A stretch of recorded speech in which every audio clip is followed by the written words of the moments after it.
Do you ever speak down to yourself, repeating internal scripts, saying things in your head that aren't exactly inspiring you to reach for your dreams and your goals? If so, watch on because today's Talk Shop episode is for you.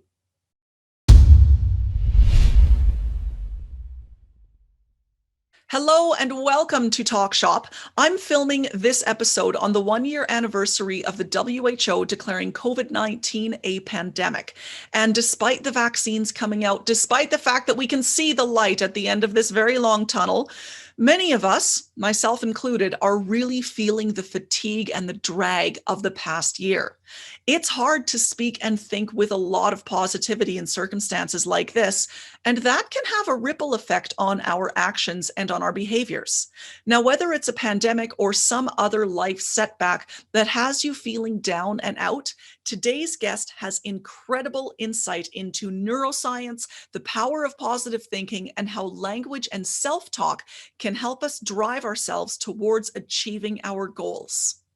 Jamie Salé rocketed to international fame in 2002 when she and her skating partner David Pelletier earned gold medals at the Winter Olympic Games in Salt Lake City amidst a massive figure skating judging scandal. Jamie won hearts and minds by moving through the maelstrom with dignity, grace, and optimism, and has since dedicated herself to helping others achieve their own gold medal visions in work and life.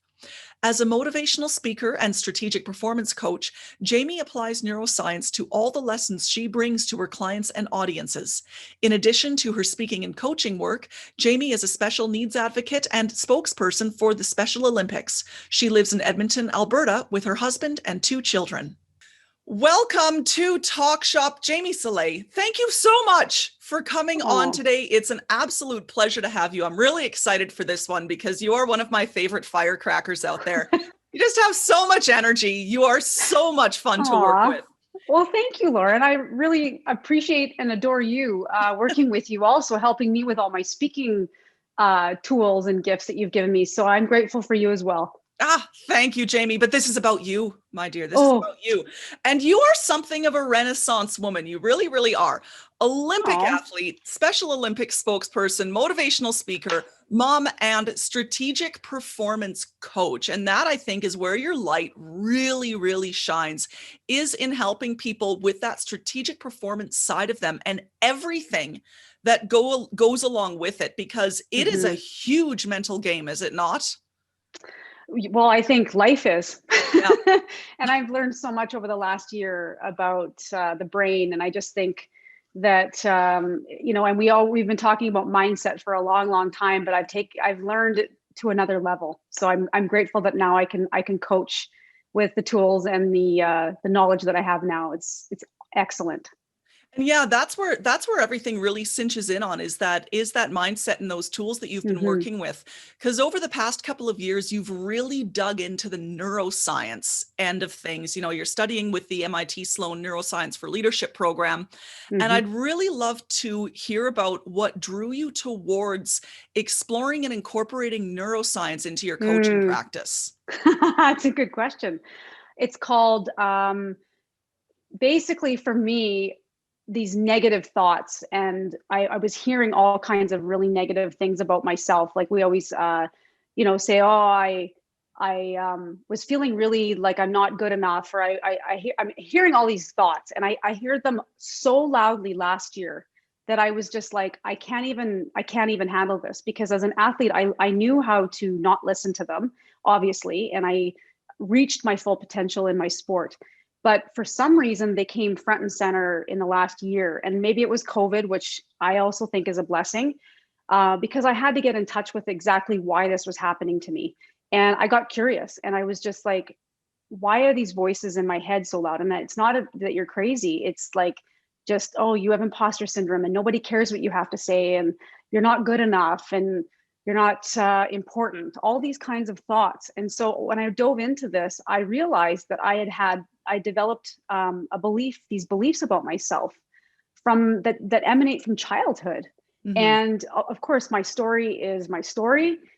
It doesn't own me anymore, but it was owning me, and it was getting me. And I would find myself taking great steps and taking action and everything in this next chapter of my life. But then I found that eventually these beliefs that I had in the back of my brain were starting to get me.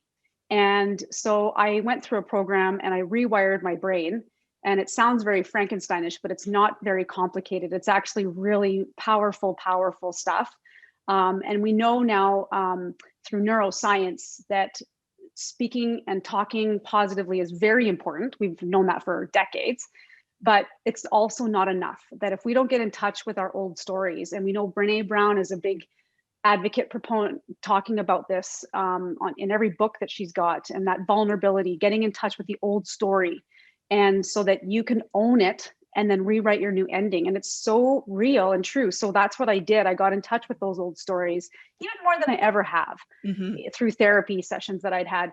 And it was actually really empowering. And I realized that these beliefs were driving my behavior and my actions as an adult. So I had to learn to recognize that, you know, these beliefs they're not my fault. Like, I grew up in the circumstances that I did, and I took on these beliefs as a child that I wasn't even aware of. And so I went through this whole program, and I got more curious and more curious. And I'm like, this is exactly what a lot of us need.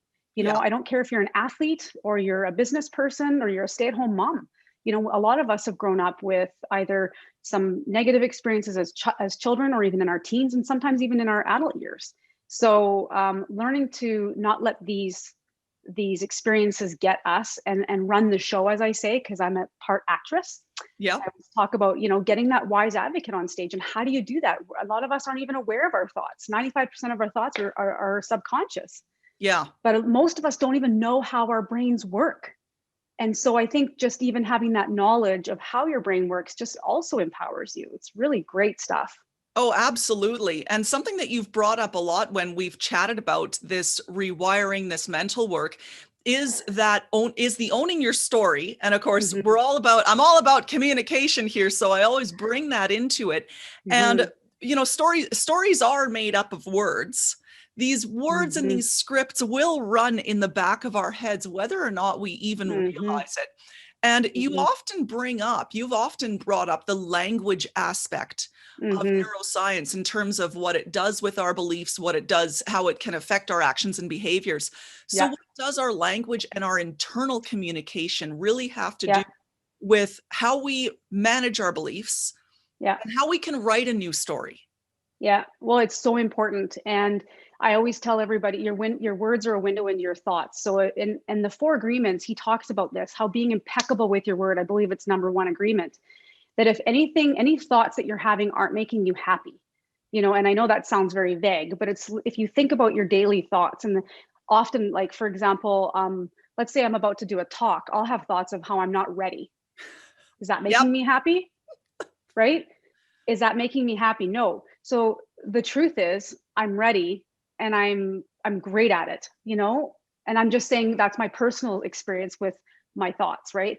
There might even be other thoughts that people have, that they have this imposter syndrome when they're starting a new company or a new business. That's not true. How does that make you feel when you think that thought? So he explains in his books how these are lies. And so I dove even deeper, and it's funny because I read the book, The Positive Intelligence, and he talks also about how, Sorry, and he calls them Jamie, who's the author in that? Positive Intelligence is Shazad Shamin.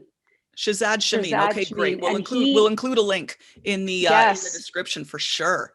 And he talks about these thoughts as being saboteurs. And it really resonated with me because I'm like, yeah, there's the judge, there's the avoider, there's the hypervigilant, there's the hyperachiever. That was my number 1. If I wasn't achieving something great and winning medals and making money, I was not good enough.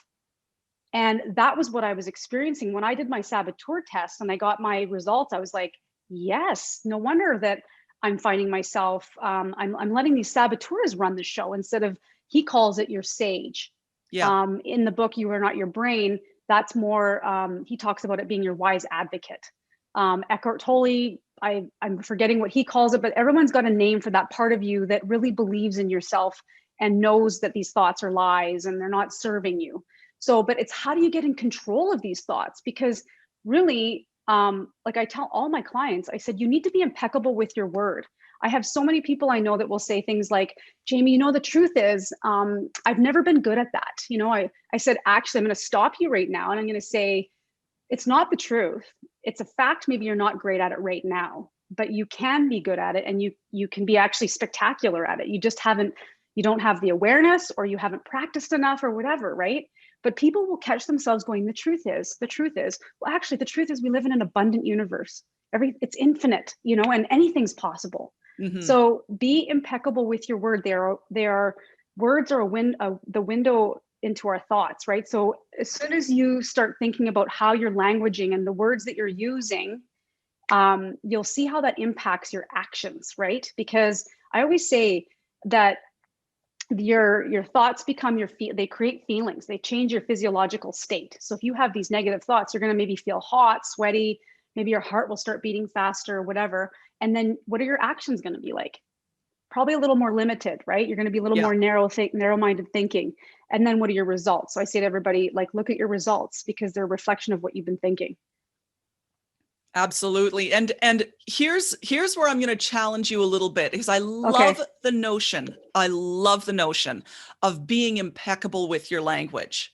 And, you know, yesterday I was talking to an absolutely wonderful group of administrative professionals. And one of the things I was telling them, when you're talking about bringing your presence, bringing your full self into different engagements, is to not diminish what you say about yourself by like, this is just my opinion, or I tried really hard. If someone compliments you for something, little stuff like that can really drive away from that impeccability with language.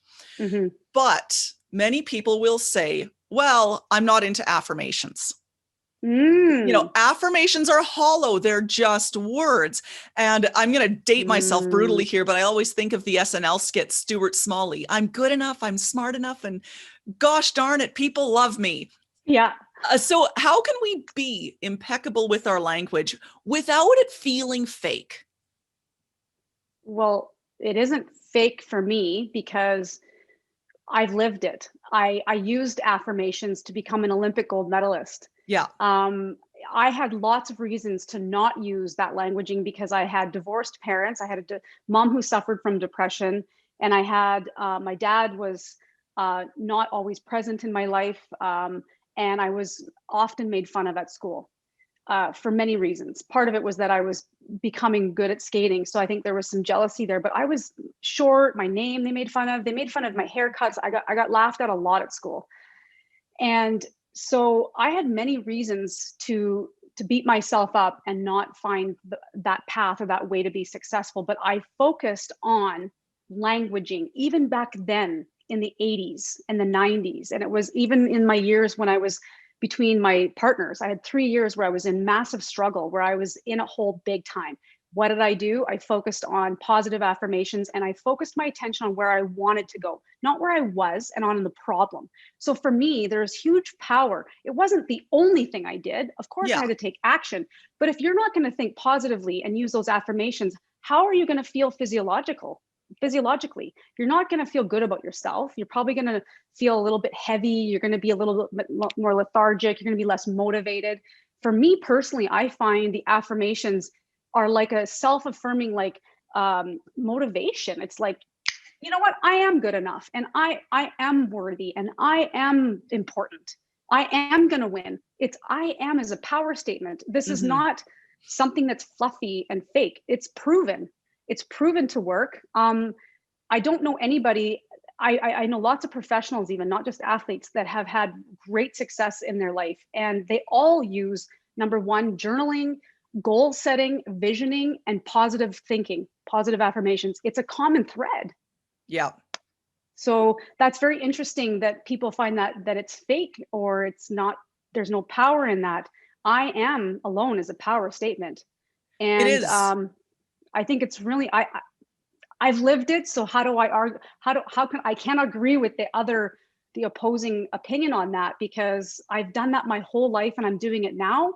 It was part of rewiring my brain. It was really important to reaffirm that my true self is worthy, is loving, is lovable. There were lots of different things that I had to work through, but it was all part of my rewiring of my brain and how I feel about myself today. Of course, we can't get rid of these thoughts because they're buried in your subconscious brain for survival reasons. Our brains are primed for negativity. Yeah. So, and it's okay, because if we ever we found ourselves in a dangerous situation, we would know how to react. And that's great that our bodies and our brains can do this, but it serves a purpose, but you don't want it to be the only voice that you're listening to. Exactly. And I will say, for everyone out there who's thinking, oh, so I don't know, the affirmations I use them. Absolutely. Before going up, before going on stage, before giving a talk, I use those as well. And sometimes telling myself, if that Seth Godin calls it your lizard brain coming up and be like, this sucks, this is scary, you don't want to do this, coming up, trying to keep you safe, but definitely preventing you from reaching your potential and from bringing your gifts to the world. Things that I will do right before I go up to give a talk is say, I have incredible content. This is going to help my audience. Bingo. I'm here to help my audience. Yes. I'm here because they need me. Those simple statements are extremely powerful. And like you said, those words, I am, is huge, because so many people say, I will be, or I might be, or if I did X, Y, Z, then I would be. We put conditions on our statements. Yes. And that's something that I'd love to hear about from you. What sort of negative scripts do you find people most commonly run in their heads? I think the most common one I'm getting from all of my clients, including myself and even my family members, is I'm not good enough. Yeah. It's a common belief that we have based on society too. It's not only your childhood experiences or your adolescent experiences, but even in society, right? There's always judgment, right? And so we put judgment on ourselves, but then therefore we judge others. And so I'm not good enough is a big one. And then the other one is often I'm not lovable. Mm-hmm. Again, goes back to the experiences that you've had as a child. And again, the child brain doesn't think logically. If their parents, for example, are having arguments all the time, the child's brain isn't going to say, oh, my parents they need help, they're a little messed up. The child's brain is going to take that on like it's my fault. My parents are fighting all the time, it's my fault. And so there's a lot of trauma that happens in the brain, and it sits in the brain. And unfortunately, people often try to suppress their emotions, even as teenagers and adults. And we as a society have been we're shifting more into own your emotions, honor them, like don't just hide them and push them away, because we know what that does. We know what that does eventually to the adult. And suppressing emotions, number one, is impossible, because it right away goes into the subconscious brain, that trauma or that experience. It goes there, whether you like it or not. Secondly, it's exhausting, right? It causes chronic fatigue and all kinds of eventually health problems when we suppress emotions. Mm-hmm. How many people do you know that put their armor on?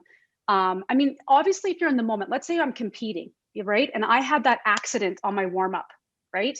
I ran into the Russians in my 6-minute warm-up, and people often forget about that. So listening to this right now, go back to my Olympic warm-up. I was skating around going into my jump, and I ran into the Russians. It was very traumatic.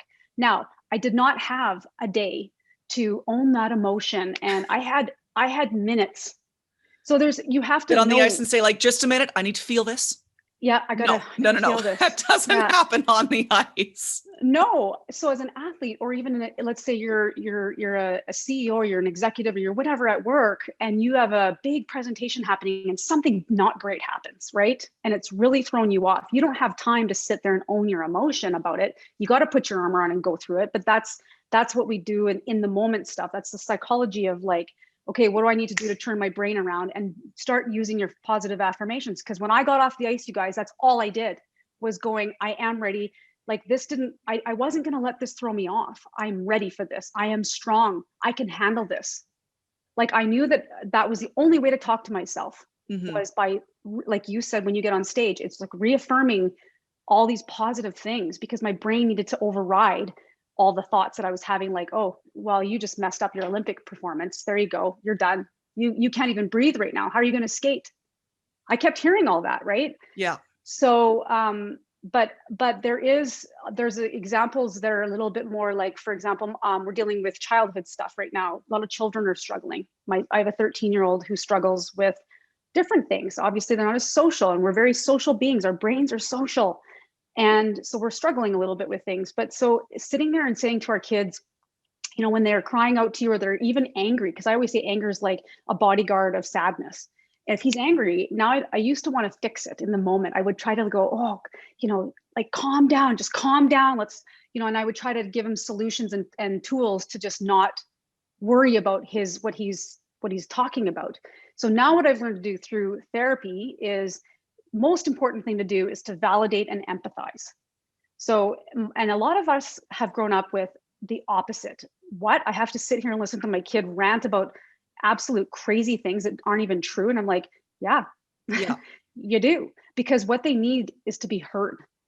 And it might not make sense because when our brains are overloaded with stress chemicals, we don't have the cognitive ability to be rational or logical. Yeah. They also don't have the ability to retain information because we're overloaded.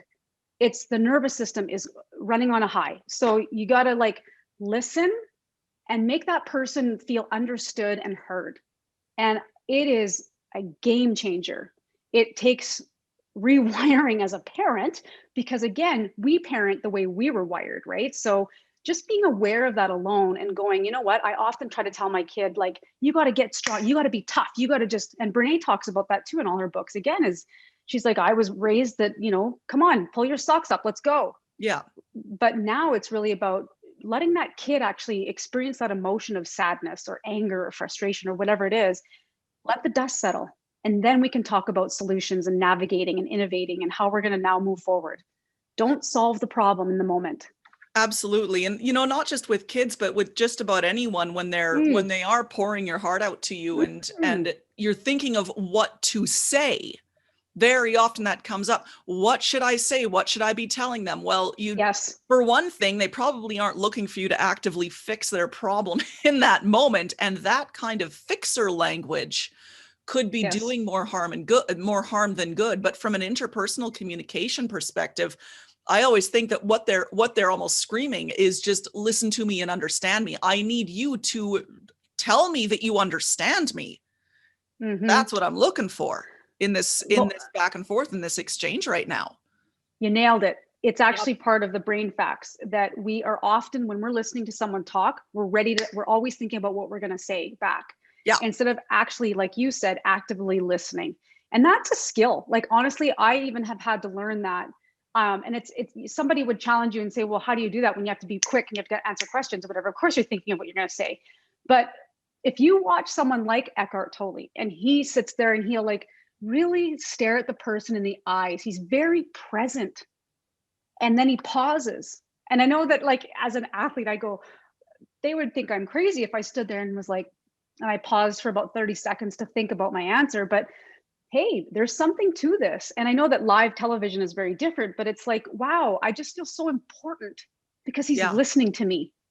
And catch yourself now when you're having conversations with your friends and your family. How well do you listen? I don't know about you, but my family, they all talk over each other. Like, nobody's listening ever. It's like, wow, okay, me, right? And so I sit back now and I've learned to become a listener. It's not easy. I'm a talker, but it, like I said to you, it takes work. It does, for sure. And, you've been talking about this past year, how it's been so difficult for everyone for a variety of reasons. And it doesn't matter what situation you're in. All our situations are hard right now for different reasons. Mm-hmm. But there's good times too. There's times when we're going to feel like we're on top of the world. Do our internal scripts, does the language that we use ourselves need to be different in good times versus tough times? From my own experience, no, because even when you are experiencing good things, I think it's important to keep the languaging going because that's how you got there. That's often how successful people get there. I mean, read Napoleon Hill in Think and Grow Rich talks about this. You Are Not Your Brain talks about it. Positive Intelligence talks about it. All these really great books on basically how you reach your full potential is all about languaging. And actually the languaging is one thing. And then from there, how are you taking action? So I think, and it's also when you're doing well or when we're in good times, it's maintaining. You don't just slack off. That would be like me skating and going, oh, okay, now I'm at the national level. I don't need to practice as much. Right? Think about it like that as an analogy. I think that's a Yeah. great example for me personally. I go back, and if I thought, well, now I've made it to nationals, so I don't need to train as much. I'll just kind of like do as little as I need to, right? No, of course you want to keep that going and you want to keep practicing. I do all the same things I did when I'm successful or when I'm reaching my full potential as when I'm struggling. And in some ways, you are going to do even more when you're struggling and differently. Because for me, I always tell my clients, when we go through any challenge in our life, you got to start thinking about what you can do, right? Mhm. We right away go to what we can't do, what we can't have, what we don't do, what we don't have. I said, you got to get out of that limited mindset and go into possibilities and opportunities. What can I do with what I've got, with where I'm at? Yeah. Period. That is the mindset of a successful person. You might not get success instantly, but you're going to work through that. You're going to work, you're going to navigate or pivot, as we've used through COVID. You're going to navigate and be innovative through that whole period. And you're going to go, okay, you know what? As an athlete, for example, I couldn't train because I was injured. What would I do? I would work on visualization. I'd work on hand-eye coordination exercises. I would watch myself videos constantly, like over and over again, to just constantly be letting my brain stay in that, right? And I worked on other things that maybe I wasn't really good at. And I actually became a better athlete because of it. So there are gifts in challenges, but I say to people today, and I knew it then, that you got to almost refuse to go through a challenge without getting a gift, or learning lessons. Like, what am I Yeah. learning in this? Because that is actually the greatest part of life. It's not the destination, it's the journey and the person that you become in the journey. And what did you learn about yourself? What are all these great things like you learned about myself? I could sit here, Lauren, and tell you all the not good things that happened to me in this last year. Oh, We've had, those are easy to point out. right? And I could And have lizard focused brain. on those. Yep. I could have focused on those all year and felt sorry for myself. And a lot of it was terrible health conditions for myself. We lost two very close family members, obviously, and not being able to celebrate their life by having a service. Horrible. And not seeing the list goes on. But instead, I said, okay, I'm not healthy. There's something going on with me. I'm going to get curious and I'm going to work through this. And I'm going to tell you right today, COVID to me has been a blessing in many ways, obviously bonding our family in ways that we never bonded. But again, every day it was a practice. We worked on that. We all went to, oh, what a crappy day this was. And I'm like, let's be more impeccable with our words. We had a challenging day today. What were the good things? Let's talk about the good things. We focused on good, right? Because the universe, whatever you place your attention on, the universe reads as your intention. So, there's so many sayings about that, right? Like wherever, seek and ye shall find. If you're going to focus on all of the negative things in your life, that's what you're going to attract. Yeah. Right. And it's limited thinking. So you got to get yourself out of that and think about, I'm in a really uncomfortable situation right now that's not pleasant. Maybe you've even lost your job. Like me, you've lost family members. Whatever the situation is, it's like, okay, own your emotion. It's okay to be sad. It's okay to feel crummy about this. But eventually, moving through that, you now go, what can I do? What have I learned? I'm not getting through this without getting the gift. That mindset alone is, to me, powerful. It is. That's one of the my favorite expressions of yours is getting in the gift and finding the gift. When we've worked on your speaker material, that was a phrase that kept coming up over and over and over. And, again, thinking about the language of it, not just looking for the gift, but getting in it. That expression implies a whole mental and physiological focus 100%. on this is the good thing. This is where it works. This is something that I've learned. Mm-hmm. This crappy thing happened and this thing came out of it. Yeah. Which is, you're not denying the bad, and nothing, based on everything that we're talking about, you are never talking about denying the bad stuff or refusing to allow yourself to grieve or acknowledging the tough things or anything else. Correct. You don't want to ignore that. Yes, and that's actually really powerful. And it's like, I just go back to like all the experiences that I've had. I made a decision to not stay in that limited mindset thinking. You know, I had 3 great examples that you helped me with find, because I was like, I've got so many, but 3 really powerful ones. And one was She obviously the has a Salt Lake City million Olympics. people. I'm telling you right now, Jamie has a million stories, and Oh, you I've had a really lot of want her failure. to come to your event and talk about them. It's incredible. Sorry, go ahead, Jamie. Well, Had I've to had a pop lot in of there. failure, and I again, I could have stayed in that mindset of I am a failure and I am a Yeah. loser and I am this. But I was like, okay, what am I to learn in all this? So the Olympics was my one experience where, you know, we were second the first night and we ended up getting a gold medal. The other one was and the what did we call it? The loss and shock of these experiences. So the loss and shock of that first night, I think all of you at home were also feeling like, oh, this is crazy that they didn't win. Like, everybody says the same thing when they think about our performance. So we spent 6 days thinking we were silver medalists. Then it was my public divorce. I mean, we were public names and we went through a divorce. And then it was the business loss, that the venture that I had invested in a business here in the city in Edmonton, and it went sideways really hard and it was really painful for me. And we always talk about how the gift isn't always very easy to find. Yeah. And I don't expect people ever, even myself. So I don't judge myself. I don't put expectations on, you got to, in one day, you've got one day to figure this out or whatever. It's more like just allowing myself to have those emotions, but knowing that often when we stay in them too long, I know now these are my saboteurs. They're Yeah. just trying to, the victim in me, just trying to feel sorry for myself and whatever. But it's like, go back into that left brain and start thinking about the facts and the, like, what the actual truths are, right? And because I'm a little bit of a right brain thinker, I'm more emotional and big picture, like creative brain. I need to go, I often forget about the facts, which is left brain. And so I have to learn to be more of a whole brain thinker, which is powerful for me. But the Olympics, we had, like I said to you, we had days to figure out how we were going to turn this into a gift. Mhm. And all it was positive thinking and talking. It was languaging of, we did the best we could, so let's walk with our heads high and let's be good sports about this. We are proud of ourselves. We came here, we did our absolute best. So let's just keep smiling. No matter what happens, we made an agreement. Boom. Next thing we know, we're getting endorsement deals. We're on every talk show, you name it. It blew up for us. It was actually a better scenario for us.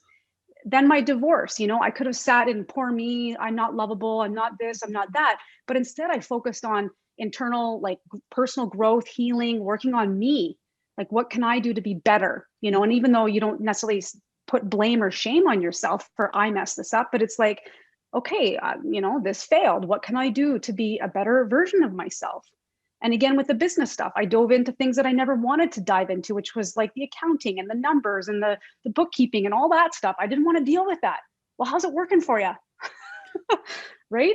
It kicked me in the face. So lessons, right? People, there are lessons in everything. And if you can choose to want to find them or see them, or you can choose not to. But again, I would go back to, how's it working for you? Yeah. You know, look at your results.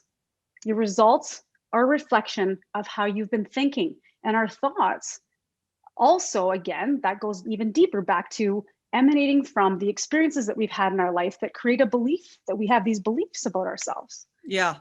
So And many there's layers. some great, really empowering language within there in terms of dealing with failure, because it would be really easy to, you know, I know that many people watching this have experienced failures in terms of their career trajectory or a business that they started Mm-hmm. up or a thing they tried to do. You know, Mm-hmm. we've all been in that area and have beaten ourselves up for it.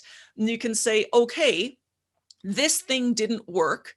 And now this is what I know about it. And this is what I can do with that knowledge. So, you know, like you were saying, it's Yeah. with the business. Now you know a lot about accounting. And Well, that's and something you can apply in other areas. totally. So And this there's goes to part of the accountability. gift. Does it mean you didn't, you wanted, does it mean that you didn't wish that the bad thing didn't happen? No, Course not. but Right. there's all this good stuff that you can Yeah. incorporate into your language and your self-talk around it. Yeah. You know, it's Yeah. funny in rhetorical terms, this is a tool that we use and that I teach with my clients.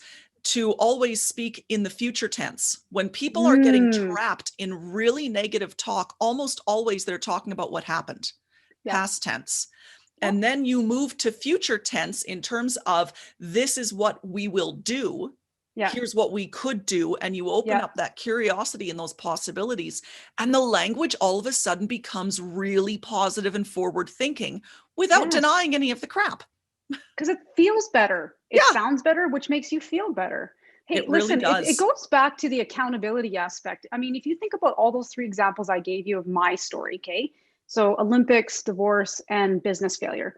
I could have easily placed blame and shame on others for why I was experiencing this discomfort and experience myself. Like I could have easily said all these cheating coaches or not coaches, judges and then so we could have blamed everybody else and played victim, right? And same thing with the divorce. I could have sat there and blamed Dave for everything or whatever, like, or in the business, I could say that they did this, they did that, they did this. But no, the accountability aspect for me was like, Jamie, you can't control things outside of your, you understand what I'm trying to say here? Like, I can only control how I respond. You can only control your own response.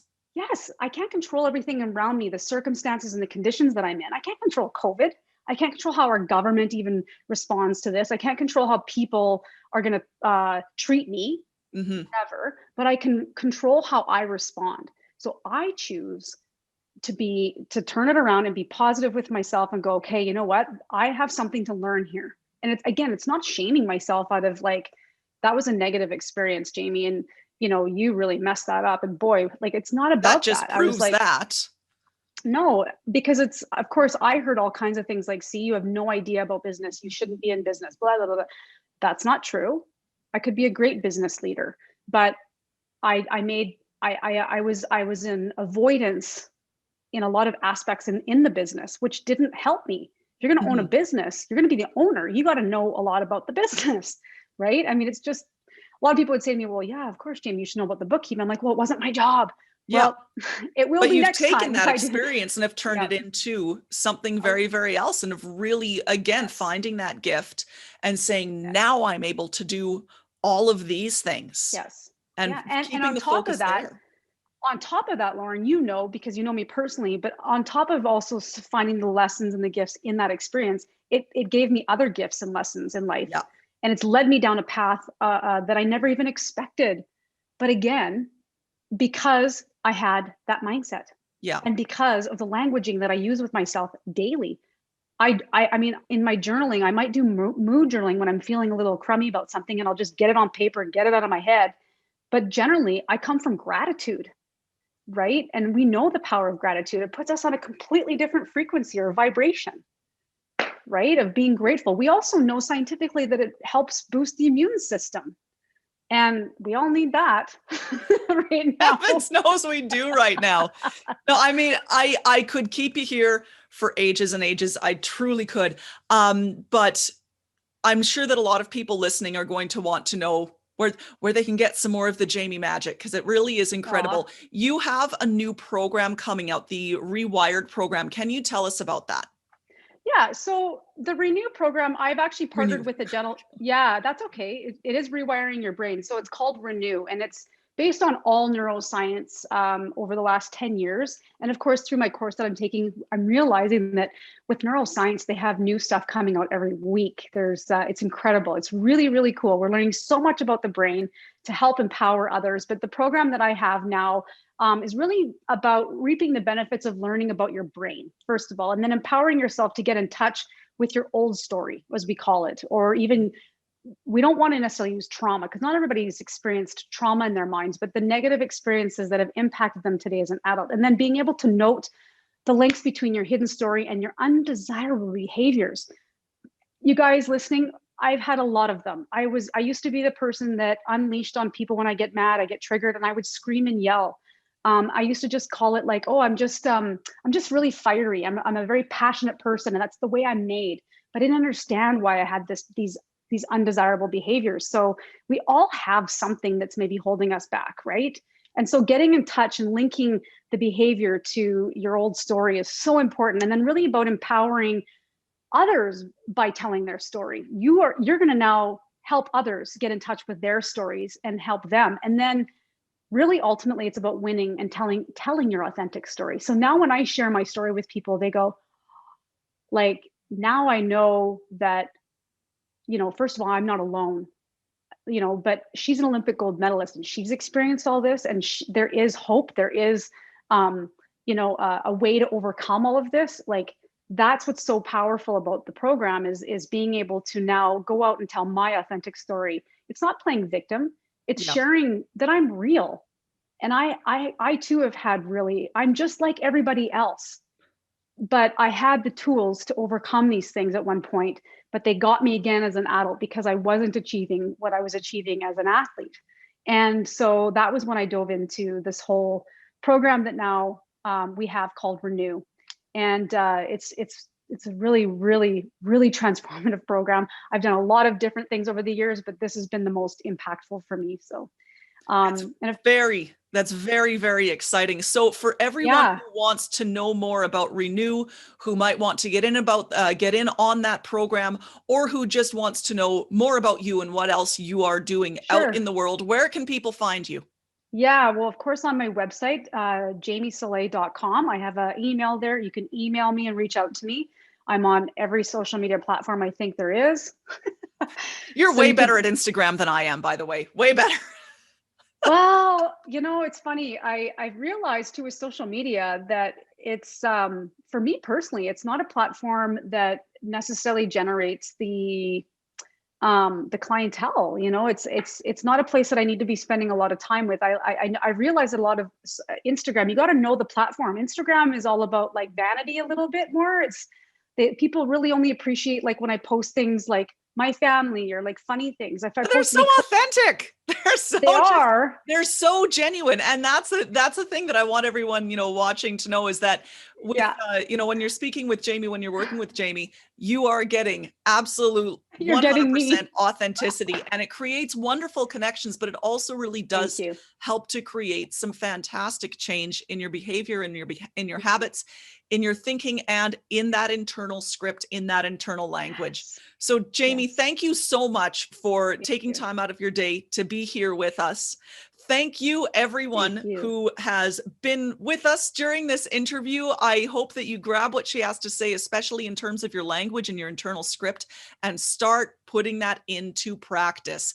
Get in the gift, focus on the positive language, say, I am good thing. I am good thing. That's so important. And if you want to keep up to date on all of the other resources that I've got coming your way, including interviews like this, as well as my communication Q&A series, head to laurensergi.com.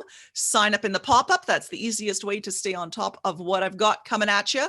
And I am looking forward to seeing you again on the next Talk Shop. Take care, everyone.